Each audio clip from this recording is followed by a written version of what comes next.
அன்னை ஸ்ரீ அரவிந்தருக்கு வணக்கம். அனைவருக்கும் வணக்கம். இன்று 2026ஆம் ஆண்டு பிப்ரவரி மாதம் 10ஆம் தேதி செவ்வாய்க்கிழமை காலை அன்னை வழி பிரெஞ்சு பயிர்களை தொடங்கினோம். பிரெஞ்சுல சொன்னா தீஸ் ஃபெவ்ரியே டெர்மில் வாசிஸ். செவ்வாய்க்கிழமைக்கு மார்தி, மார்ஸ், செவ்வாய். மார்ஸ் அப்படிங்கிறது போர்க்குரிய கடவுள் அப்படின்னு பொருள். செவ்வாயும் தமிழ்ல அதே பொருள் தான், போர்க்குரிய கடவுள் தான்.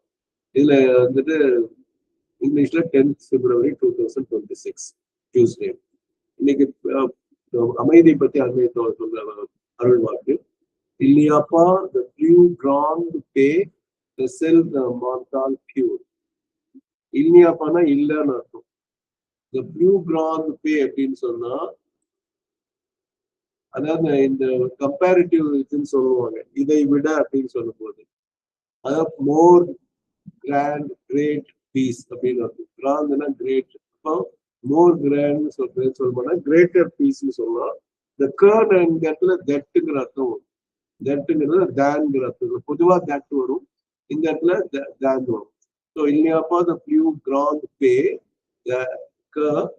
செல் the menthol pure. Sell the menthol பியூர்னா that of a pure mind அர்த்தம். பியூர்ங்கிறது நம்ம இங்கிலீஷ்ல ஈ போட்டு பியூர் அப்படிப்போம். மென்டல் மாந்தால்ங்கிறது மென்டல் படிக்க கூடாது, மைண்ட் தான் படிக்கணும்.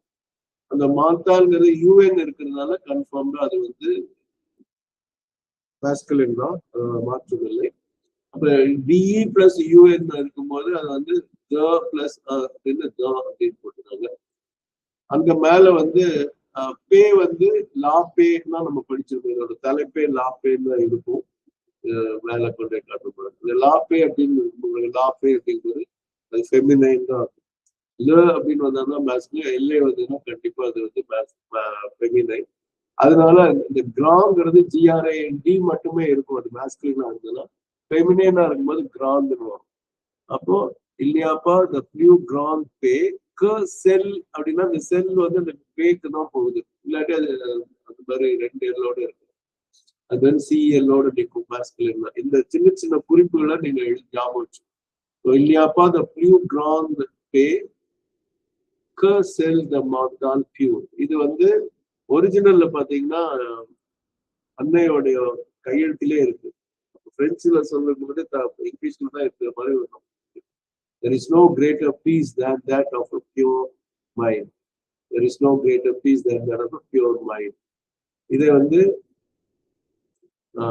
இதோட தமிழ் மொழிபெயர்ப்பு, தூய்மையான மனதை காட்டிலும் சிறந்த அமைதி வேறில்லை. இந்த தூய மனதை காட்டிலும் சிறந்த அமைதி வேறில்லை அப்படின்னு தமிழ்ல உள்ளது.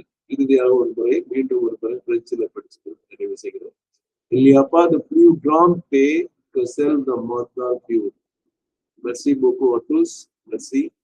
இந்த ஒரு TOUSல எஸ் எப்போ உச்சரிக்கணும் எப்போ உச்சரிக்க கூடாதுன்னு ஒரு வீடியோ, ஒரு 3 நிமிஷம், அது குட் பிரெஞ்ச் டிப்ஸ்னு ஒரு சேனல் யூடியூப்ல இருக்கு. அதுல நீங்க அதை கேட்கலாம். அதோட லிங்க்கும் நான் இது கூட அனுப்புறேன்.